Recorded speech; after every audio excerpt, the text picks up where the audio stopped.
how should Taiwan understand the love from the US? That is, the support from the US. Okay. Just press to the right. Oh, the right. I pressed down. Okay. Okay, so to begin with, I'd just like to say something that is important but sometimes ignored by some observers on Taiwan-US relations. That is, I believe 99% of the people in Taiwan would agree that the US is the most important support for Taiwan, substantively, or militarily, or politically. However, we have to face the reality that in terms of diplomacy, especially official diplomacy or international space, Taiwan's diplomatic allies remain the most important members or the most important support for Taiwan, because there will be no countries that are willing to speak for Taiwan in important international government organizations except Taiwan's diplomatic allies. And the US sometimes said its support for Taiwan's meaningful participation in these organizations, and we do show our appreciation to that. Yet, those who are willing and dare to propose at the international organizations are Taiwan's diplomatic allies. And that is why I think both, US and Taiwan's diplomatic allies remain so important, the most important for Taiwan's survival nowadays. Recent support of US for Taiwan, actually I just want to, I know Direct has mentioned quite a lot. So what I would like to emphasize is those that have been realized in recent months. The first, of course, is this March, the Taiwan Travel Act, which is a big boost for Taiwan or Republic of China-US relations. I always believe that this is some belated justice for Taiwan, Republic of China, because the Republic of China, as a sovereign independent country, should have had formal diplomatic interactions with all other countries in the world. But actually, the reality tells us no. Taiwan has only 17 diplomatic allies for now. So the act, of course, doesn't bring back the past formal ties between Republic of China and the US. However, I think it's one of the small or big steps to enhance concrete, positive bilateral interactions between Taiwan and the US. And another indicator also comes from the Congress, the Capitol Hill. That is, perhaps you haven't noticed that there's been a growing number of US representatives and senators that visited Taiwan. The number is way greater than that during the Ma administration. But it doesn't mean that the Ma administration didn't do a good job. I believe because of some changes in the political situation and in the US congressional support for Taiwan. That is why we have seen more and more US congressmen and senators to Taiwan. Militarily, I think I can supplement what Direct just mentioned, is that there's a possibility that the US is going to include Taiwan, maybe implicitly, in the US Indo-Pacific strategy. This has been stated by US Deputy Assistant Secretary Alex Wong. He just stated to the press. And of course, the Tsai Ing-wen administration welcomes such a decision, welcomes such a suggestion, but we have no idea what is going to happen in the near future. And the last but not least, recent support from the US for Taiwan is, again, I think Charles Chen just mentioned that he didn't think there are any breakthroughs.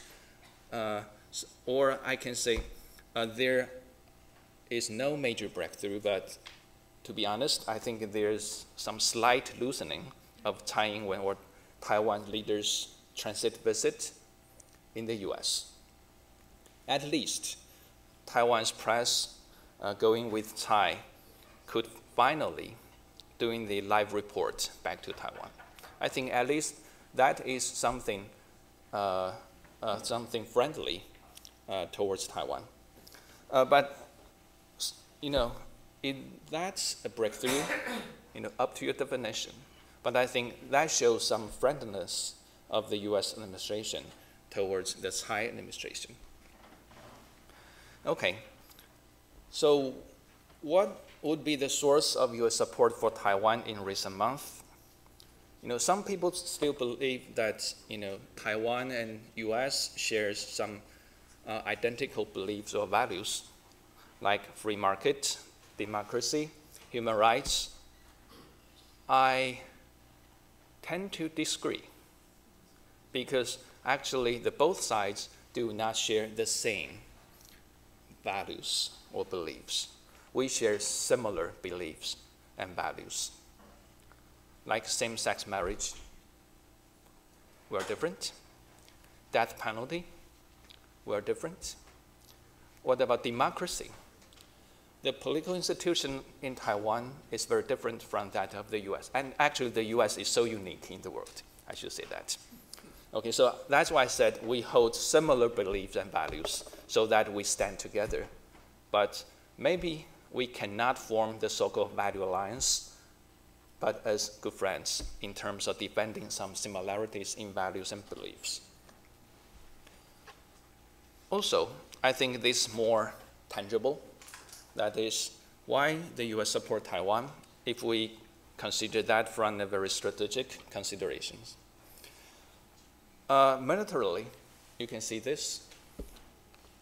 You can find in NSS, NPR, or NDAA, where the US has portrayed mainland China as a major challenges, if I use the right term, or the revisionist state.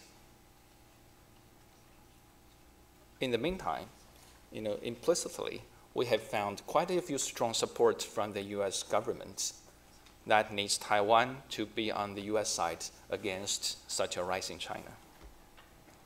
And economically, to compete or to pressurize mainland China over the economic and trade issues, the US, a lot of US think tank fellows try to encourage Taiwan to work with the US economically and on trade, so that Taiwan and US can form some sort of force countering the growing influence of mainland China's economic expansion. Not to mention it diplomatically, the unfortunate issue between Taiwan and El Salvador a few days ago. But interestingly, just I believe yesterday, the US White House press secretary issued a statement on El Salvador over Taiwan. I don't know whether or not that can be seen as interference with domestic affairs of El Salvador, but it's really unusual. It's really unusual that the US, the White House, says something in public against or warning a Latin American country that just dissevered relations with Taiwan. We feel happy and sad about that. We feel happy because, of course, it's unjust from our perspective that El Salvador dissevered ties with the Republic of China and Taiwan.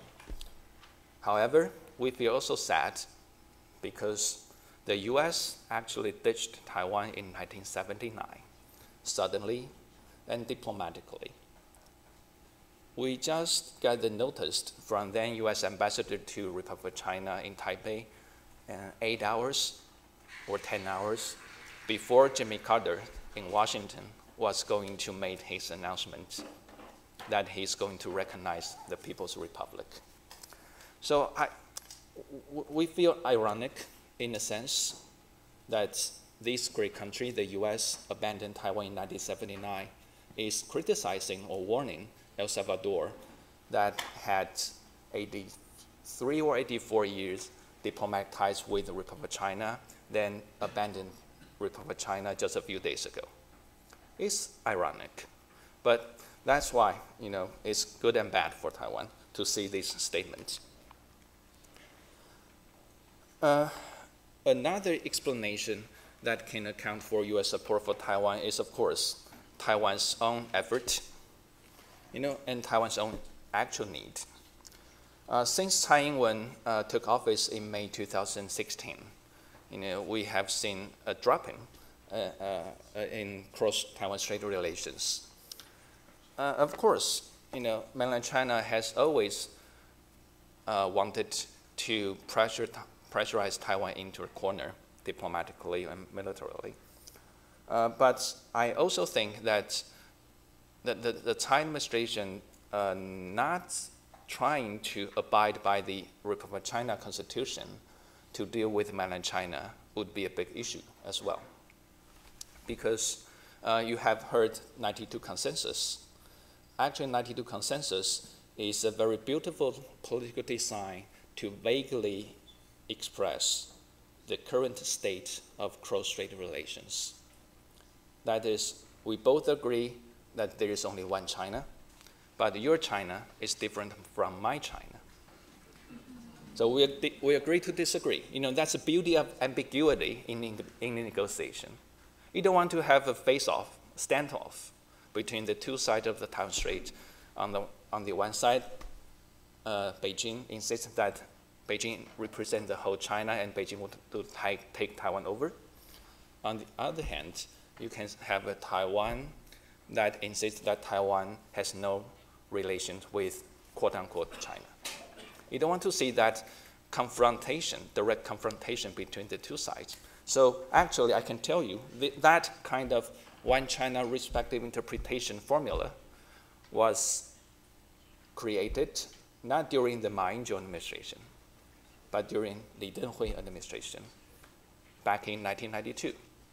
So if the current Li Denghui, who is calling for Taiwan independence, could do that in the 1990s, I think that's a big political art that should be sustained to at least temporarily maintain stability and peace in the Taiwan Strait. I mean temporarily. President Ma never said that 1992 consensus will be the ultimate solution to the cross-strait relations. He said before he was elected in 2008 that this is just interim proposal, hopefully that can stabilize cross-strait relations for a moment. Okay. So with that sour relation with mainland China, of course, the Tsai administration has to seek more support, greater support from the US to counter this evil or this unfriendly posture from Beijing. Also, very importantly and very usefully, in Taiwan, always, if there's any positive statement or gesture from Washington, D.C., you know, any administration in Taipei can easily turn that into domestic consumption to show people that, hey, US support us. I'm doing the right thing. So that is why, from Taiwan side, Taiwan is asking the US to give more support during these very critical moments in cross-strait relations. So what should Taiwan know or understand from this, all this? First, a lot of us in Taiwan have always argued that Taiwan should pay more attention to this transactional and volatile decision-making of the Trump administration. For this moment, the Trump administration is very supportive for Taiwan. But what about the next moment? I don't know. I really have no idea. And that is why I have refused to accept a lot of interviews from the press in Taiwan to talk about Trump's and his future policy. So I don't want that my wrong predictions can be found easily on Google or something else, somewhere else. You know. And here I would like to mention a very unfortunate example that is in the Kurds, these People's Protection Unit. because I don't have time to explain all this to you, but this is something that demonstrates the on and off support of the Trump administration towards the Kurds. The Kurds, especially along the border of Syria. So dangerous if that happens to Taiwan. We don't want to follow this unfortunate example of the Kurds. And also, as Direct just indicated, Taiwan, there's a possibility that Taiwan will be used as a bargaining chip during the Trump administration's negotiation or consultation with mainland China. We don't want to be like that. We want to remain autonomous while working with the US to stabilize the Western Pacific. Also, Taiwan should pay more attention to mainland China's resolve and internal political needs. Quickly, on mainland China, for the past some 60 years, patriotic education has been there and always been there. So a lot of people in mainland China, maybe not in big cities, but in the rural areas, have firm belief that Taiwan should return to mainland China. And that strong belief is some driving force for the PRC leaders to remain tough on Taiwan in terms of future national unification. That's important. And also, as Xi Jinping just emphasized, unification can serve as a condition for the fulfillment of the rejuvenation of the Chinese nation. So this big Chinese dream in association with the unification with Taiwan has become so critical for the success of Xi Jinping's ruling in the future. And finally, Taiwan needs to pay more attention to its own interests. We have to take care of US interests in the Western Pacific, and we have to take into consideration mainland China's domestic needs and its dream for national unification. But what about Taiwan's own needs? I think that's most important for Taiwan. So I think nowadays the condition that where politics trumps economics is no good for Taiwan. I think what Taiwan can rely on in the future is its economic robustness. Without economic robustness, can Taiwan not survive from this standoff or possible confrontation with mainland China? So militarily, of course, is so important, but I think economic power of Taiwan is even more important for Taiwan in the future. So I hope with the new southbound policy launched by the DPP government, Taiwan can gain better relations with its neighboring country in the Asia-Pacific or in the Indo-Pacific, while Taiwan can get even better relations with the US, with Japan, with the EU. And same importantly, I hope that Taiwan can also look west to look at its relations with mainland China. If Taiwan can play nicely among all these important players, I think that makes Taiwan an important hub of a lot of things in East Asia, and that will make Taiwan temporarily safer than where it is now. Thank you very much.